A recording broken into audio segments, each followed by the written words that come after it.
has brought great glory to this country. The youngest nation on the earth, the largest democracy on the earth,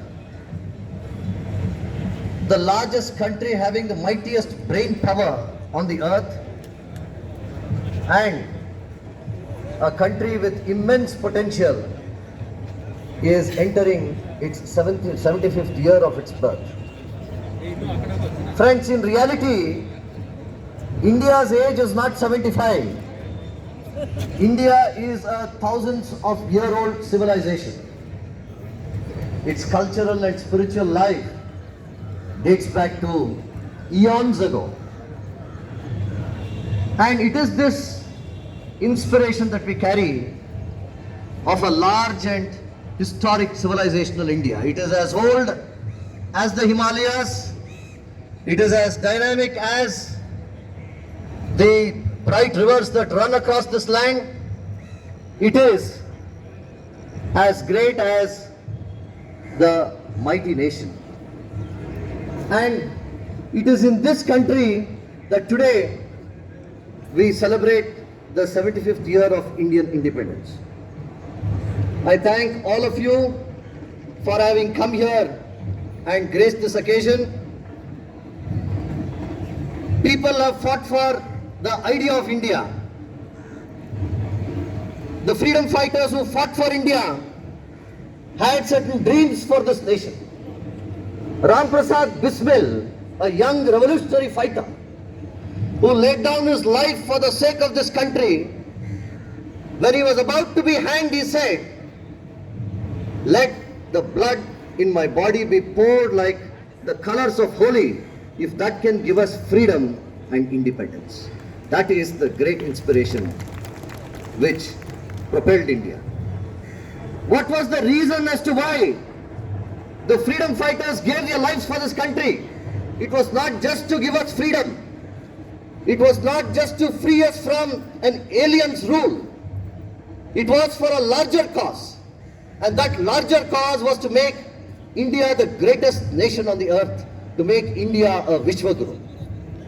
And it is for this purpose that India has established herself, that India has to realize this promise. Today, where exactly are we situated in respect of the future of this country? Have we fulfilled the dreams and promises of these freedom fighters? Have we ensured that the causes for which they gave up their lives have become reality? Today, India is struggling with her own problems.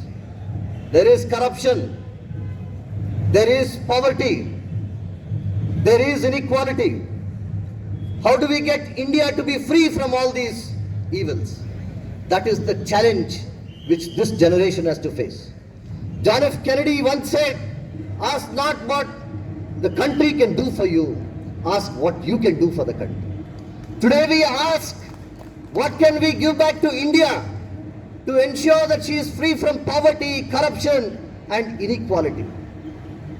Does India have a future for the little child who is working, little child who is born to a construction worker and who is working in the construction site? For the little child born to the vegetable vendor, little child born to the panwala. Does India have a future for them?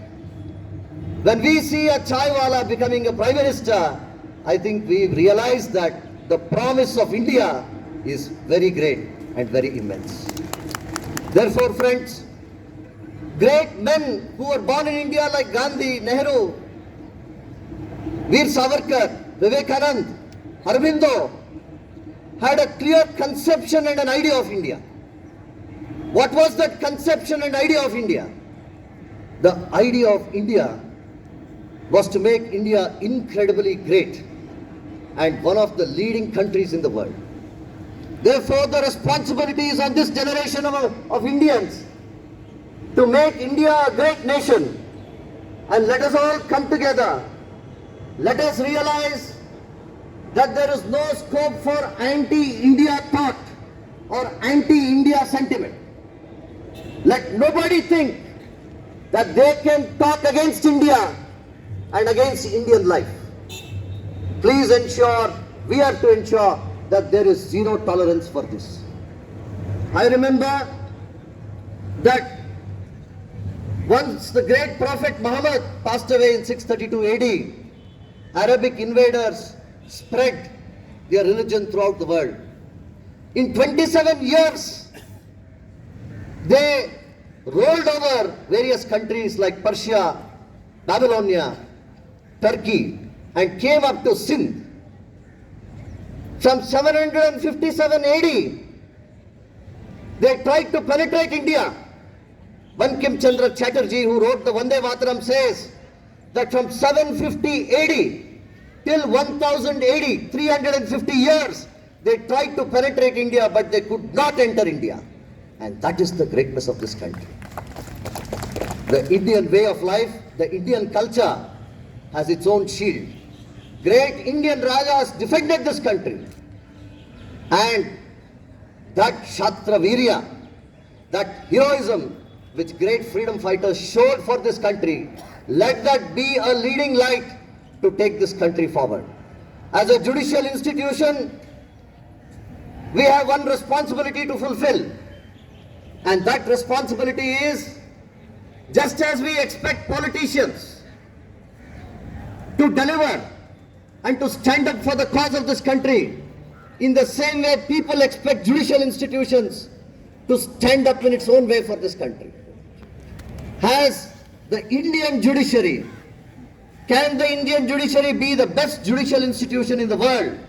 That is the challenge that we have, and let us fulfill that challenge. With that prayer, with that faith, I request that we celebrate this freedom of India. We celebrate this 75th year of Indian independence. Thank you all for coming here in large numbers.